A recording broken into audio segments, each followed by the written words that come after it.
The door clicked at 8:43 p.m. I didn't look up.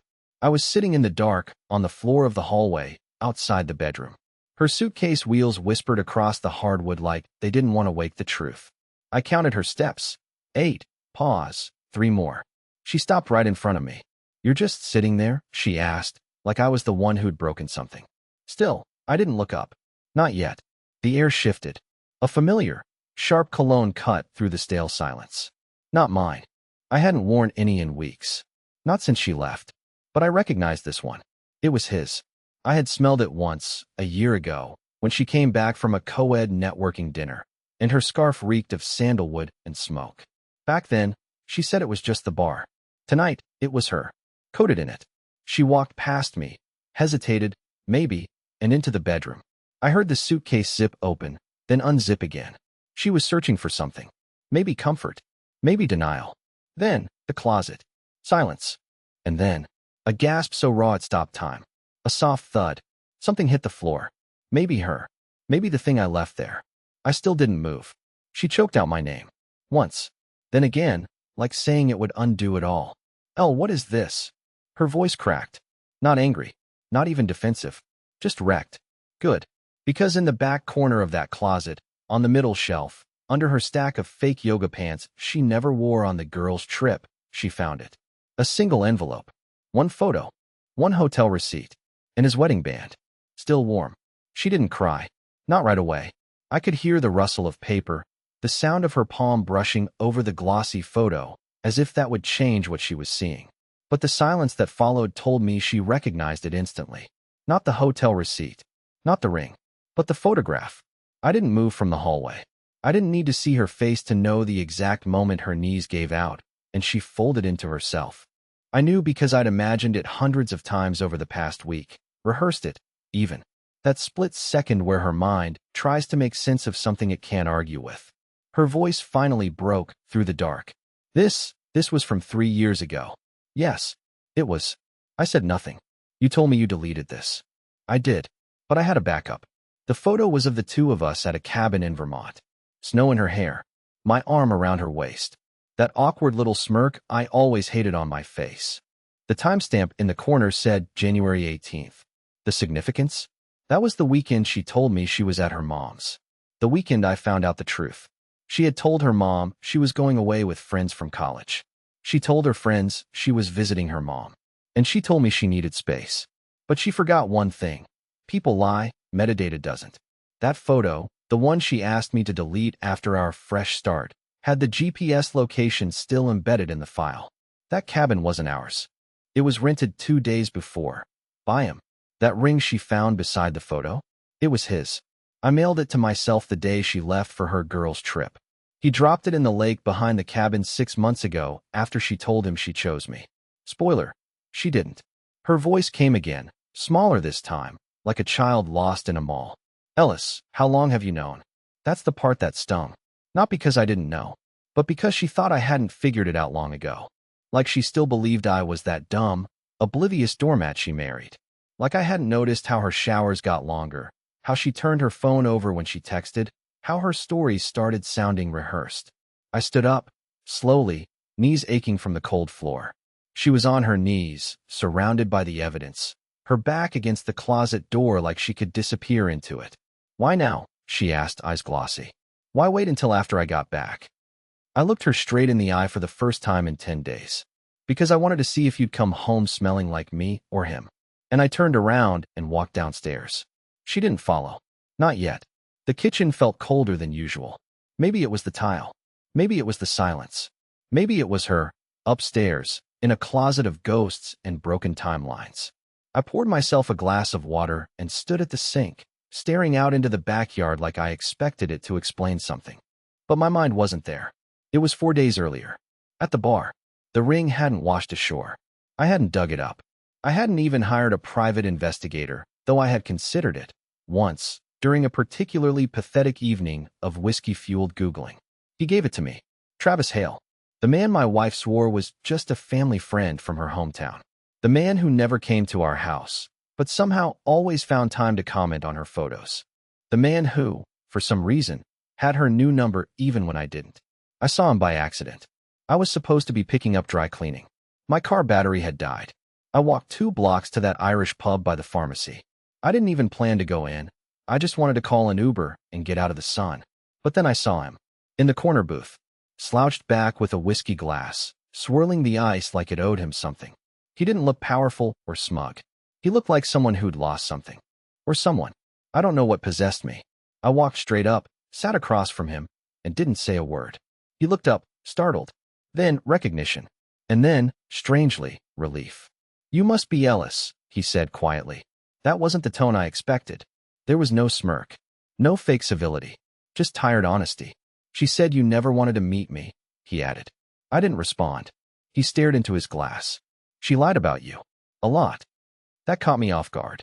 I had rehearsed 100 different versions of this encounter in my head, some ending with a punch, others with dramatic walkaways. But I hadn't prepared for him to sound guilty. "She told me you were cold, that you worked late, that you didn't want kids, that you never touched her, that you forgot her birthday 3 years in a row." I blinked. "None of that's true, is it?" I clenched my fists under the table. "No," I said. "None of it." He gave a sad little nod, reached into his coat pocket, and slid something across the table. His wedding band. "She told me she was done with both of us," he said. "That she needed to reclaim her identity. Whatever the hell that means. She said she wasn't choosing anyone but herself. So I figured I'd make it easier for her." I stared at the ring. Simple. Gold. Worn on the inside. I didn't ask why he was still wearing it after the divorce. I didn't ask why he was carrying it around. I just took it. Then I asked him something else. Something I hadn't planned. "Did you love her?" He didn't flinch. "Yes," he said. And then after a pause.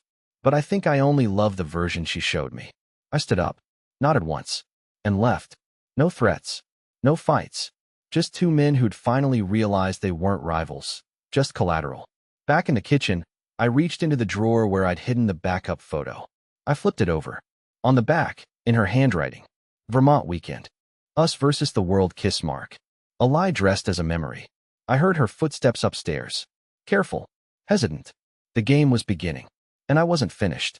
Not even close. By the time she came downstairs, I had already set the kettle to boil. I didn't know why. She doesn't even drink tea when she's upset. Just clutches the mug like it's some kind of emotional prop. But I needed the motion. The noise. The steam rising from the spout, whispering like static. It helped drown out the sound of my own pulse. She stopped halfway into the kitchen. Didn't sit. Didn't speak. I didn't offer her tea. "Ellis," she began, voice tentative, like she was trying on a version of herself she hadn't worn in a while. "I know how it looks, but I swear to you, it's not what you think." I let the words hang. I wanted to see how she'd shape the lie. She took a shaky breath, stepped closer. "Yes, I saw Travis while I was gone. But it wasn't planned. I didn't even know he'd be there. He was in Asheville for a writing retreat. It was a coincidence." A coincidence. I stared at her. Her mascara had smudged. Lipstick gone. Her perfectly curated armor crumbling by the second. I reached into the drawer by the fridge and pulled out the envelope. "The second one." She flinched.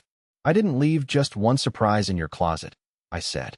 "I wanted to see how many versions of the truth you'd try before you cracked."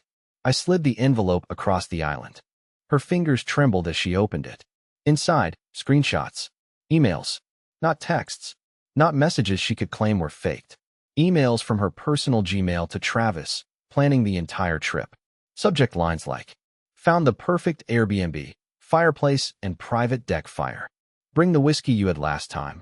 Can't wait to not pretend for a few days." Her hand flew to her mouth. "You hacked my account," she whispered. "No," I replied. "You saved your password on the home computer and never thought I'd look." "That's not hacking. That's marriage."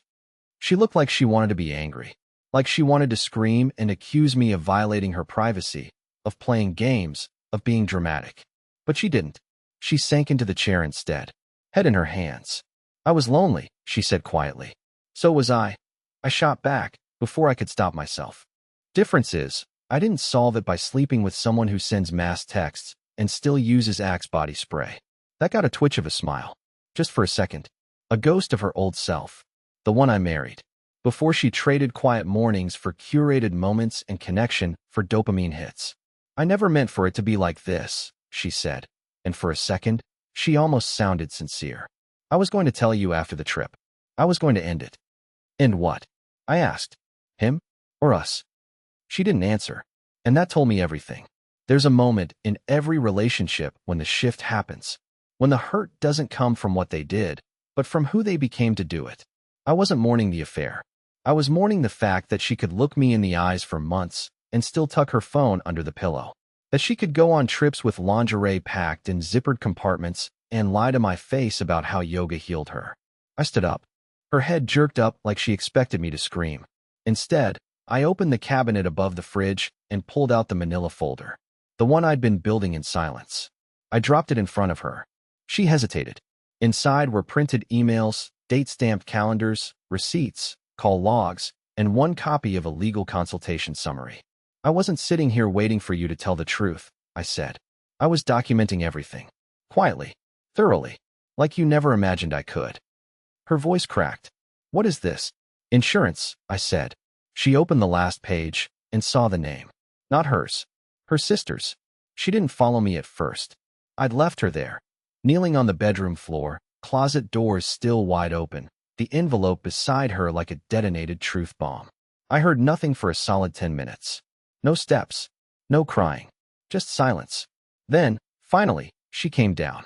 She walked into the kitchen like a movie scene, arms wrapped tightly around herself, sleeves pulled over her hands, like she wanted to disappear into her own clothes. It was the exact way she used to come to me when something broke her. Except now, she was the thing breaking, and I wasn't about to catch her. I didn't mean for it to get this far, she said softly, voice cracking. I kept my eyes on the coffee mug in my hands. I hadn't sipped it once. You weren't supposed to find out like this. That line got me. Like this. I laughed, hollow and sharp. As opposed to what? Waking up one day and realizing my wife was screwing her ex behind my back during spa weekends? Finding your second phone in the couch cushions? She winced. No, I didn't mean. Ellis, I know this looks awful, I do. But I swear to you, Travis wasn't supposed to be in Asheville. We only ran into each other on the second day. It was a total coincidence. That word again. Coincidence. Like the matching photos you both forgot to delete. Like the second toothbrush I found in her toiletry bag. Like the hotel charge she accidentally paid with our joint credit card. You planned that trip for weeks, Colleen, I said slowly. You picked the Airbnb. You even texted Lexi asking her to lie to Joe about the dates so your stories wouldn't clash. You forgot your phone synced to the cloud. I saw the messages. Her face turned pale. I could see her jaw tighten, teeth grinding just behind that forced look of pity. Her eyes darted, calculating. That's when she shifted. Okay, she said quietly. Yes, we talked before, a few weeks back. But I didn't go there for him, Ellis. I want to clear my head. I needed space. You've been emotionally distant for months. You don't touch me. You barely even look at me anymore. I thought maybe if I stepped away, I'd come back and feel something again. Something for us. There it was. Me. She was twisting it back on me. The classic reframe. You know what I felt when I hugged you at the airport? I asked. She stayed still. I felt the exact moment the lie passed between us. I felt it leave your skin and seep into mine. I smelled his cologne on your neck, Colleen. You didn't even try to wash it off. Tears started falling. I didn't know if they were real, and honestly, I didn't care. I made a mistake, she said. But it wasn't love. He was a crutch. I didn't plan to keep it going. I wanted to come back and fix this. I wanted to fix us. I walked over to the counter, picked up my laptop, and opened the folder I had labeled for when she gaslights me. Click. Double click. Open image. Then explain this. I turned the screen to face her. It was a screenshot of her hotel's guest registry. From the very night she arrived. It had both names. Hers and his. Same room.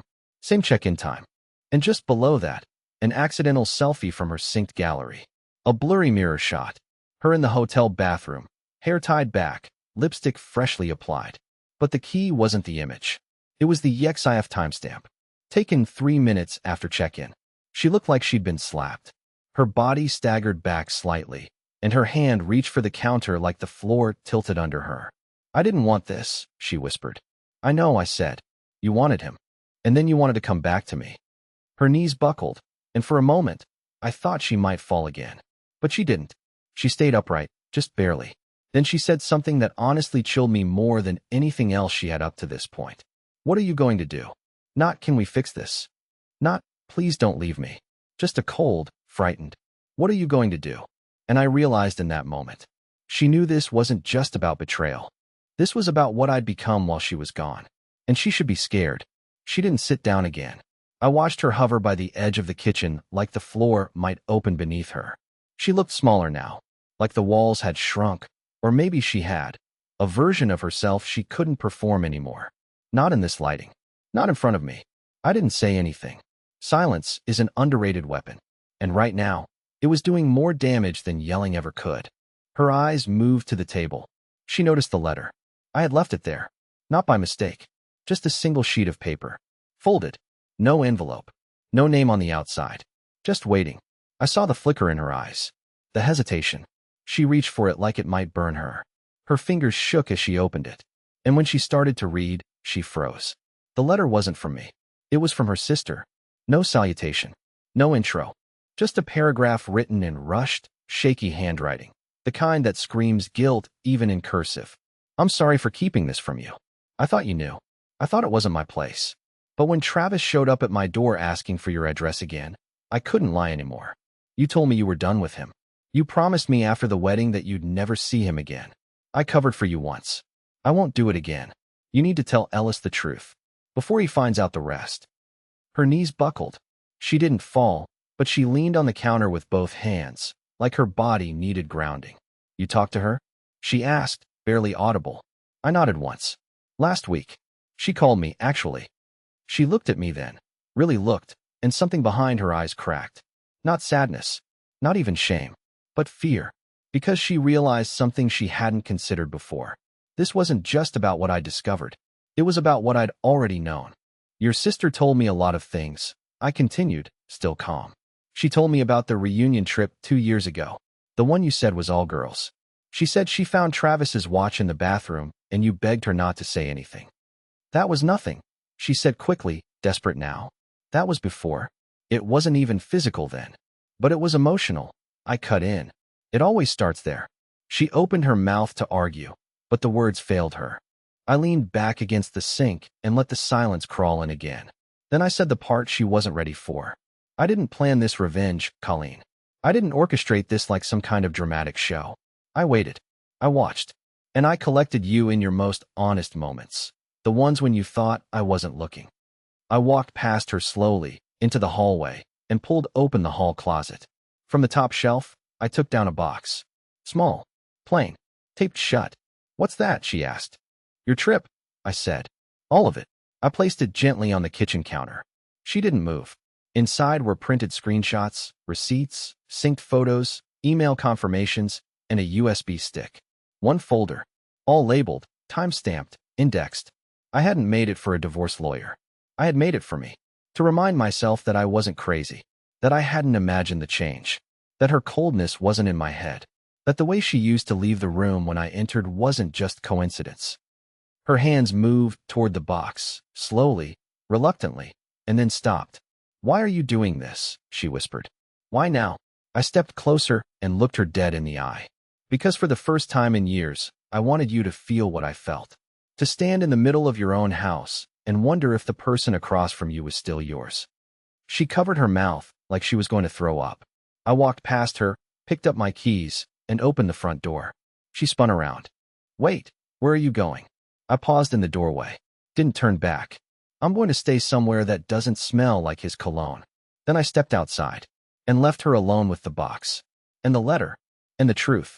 By the time I checked into the hotel, she had already started calling people. I knew she would. Colleen was the kind of person who couldn't sit with guilt unless she could sprinkle it with just enough confusion to call it misunderstanding. She didn't need forgiveness. She needed an audience, someone to tell her it wasn't that bad, that I had probably been distant, that couples go through rough patches and cheating just happens. So when my phone buzzed the next morning with a message from my sister asking if everything was okay, I wasn't surprised. Colleen said you left last night without warning. She's really shaken up. Did something happen? Something happened? I wanted to laugh, but I didn't. Instead, I took a deep breath, grabbed my coffee from the tiny hotel nightstand, and started typing. Yeah, I found out she's been cheating on me for over a year. With the same guy she told me not to worry about. The one from her girls' trip. I've got receipts, photos, and her sister backed it up. Just needed space to think. The reply came a few minutes later. She didn't mention that part. Of course she didn't. But she wasn't done. Over the next few hours, more messages trickled in. My college roommate. Yo, Colleen just called. She said you had a paranoia breakdown and stormed out. You good? My cousin Marissa. She told me you're dealing with something from your childhood and that she's giving you room to heal. My boss, of all people. Just checking in. Colleen emailed me about you possibly needing some mental health leave. Totally support it, man. Let me know what you need. Mental health leave? That's when I realized this wasn't just damage control. This was strategy. She wasn't waiting for me to come home. She was building a shield. One made of half-truths and emotional manipulation. One designed to make me look unstable if I ever tried to go public with what she'd done. And for a moment, it worked. I felt it. That hot, silent panic that crawls into your throat when you start questioning your own memories. When you ask yourself, am I overreacting? Did I do something to deserve this? But then I remembered what was in the box, and how she had knelt in front of it, shaking. No, I wasn't crazy. I wasn't unwell. I was just finally done pretending. So I made a choice. I didn't argue. I didn't text anyone back with a full explanation. Instead, I uploaded a private Google Drive folder. One link. One master folder labeled, for those who want the truth. Inside, screenshots, timeline summaries, photos from the trip, messages between her and her sister. That guest registry page with the timestamp. A screen recording showing the location metadata of her hotel mirror selfie. I didn't blast it on social media. I didn't write a manifesto. I simply replied to the people who reached out with the same sentence. If you want to understand why I left, click this link. No commentary, just facts. By sunset, the narrative was shifting. Quietly, efficiently. I got no fewer than 5 apologies from people who had believed her version of events at first. My best friend's girlfriend messaged me saying she'd always suspected Colleen was a little too performative. My cousin sent a voice memo that ended with the words, "I'm sorry. I should have asked you first." But Colleen, she didn't reach out at all. Not that night. Not the next morning. Not even a question mark. Because she was realizing something far worse than exposure. She had lost control of the story. And the silence? It meant I wasn't chasing anymore. I was watching. And she was cornered. 3 days of silence. Then she broke it. Not with a call. Not with a message. With a post. A long, carefully worded Facebook essay, the kind with soft gray text on a pink watercolor background. It began with the phrase, "Sometimes love requires space to heal," and spiraled into a surreal account of how we had grown apart, how I had refused counseling, how she had supported me through a season of mental darkness, and was now respecting my decision to walk away. Not a single word about betrayal. Not a syllable about Travis. It read like a eulogy written by someone who wanted custody of the funeral flowers. The comments were immediate. Supportive. Sympathetic. "You're so strong, girl. Men never appreciate a good woman until she's gone. Rooting for your healing." Dozens of them. All validating a version of reality she built with glitter and silence. I could have responded publicly. I could have dropped the screenshots right there, scorched earth, and walked away. But I didn't. Instead, I sent one message. Just one. If that's the version of the story you want to tell, fine.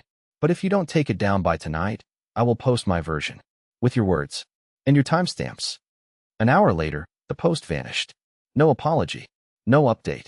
Just gone. But something else happened the next day. A small envelope appeared under my hotel room door. No return address. No handwriting. Just a folded piece of notebook paper inside. I recognized the perfume immediately. It was hers. The note said, "I lied. Not just about Travis. About everything. I became someone I don't even recognize. And you were right to leave. I didn't deserve your patience. I don't expect forgiveness, but I needed to say it out loud before it rotted me from the inside." There was no "please come home." No manipulation. Just guilt. Raw and exposed. I folded the note back up. I didn't keep it. I flushed it down the toilet. Because that chapter was over. And I was finally free. Part 8. I didn't get revenge. I got something better. It's been 6 weeks now.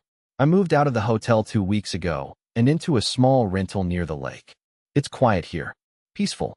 The kind of place where you can hear your own thoughts and finally trust them again. I started journaling. Not to write some tragic memoir, but to remind myself that healing isn't a straight line. That some days you feel fine, and others, you sit in your car an extra hour because the idea of walking into an empty kitchen makes your chest cave in. But here's the thing. I'm smiling again. I laugh at dumb things. I wake up and make real breakfasts instead of just bitter coffee.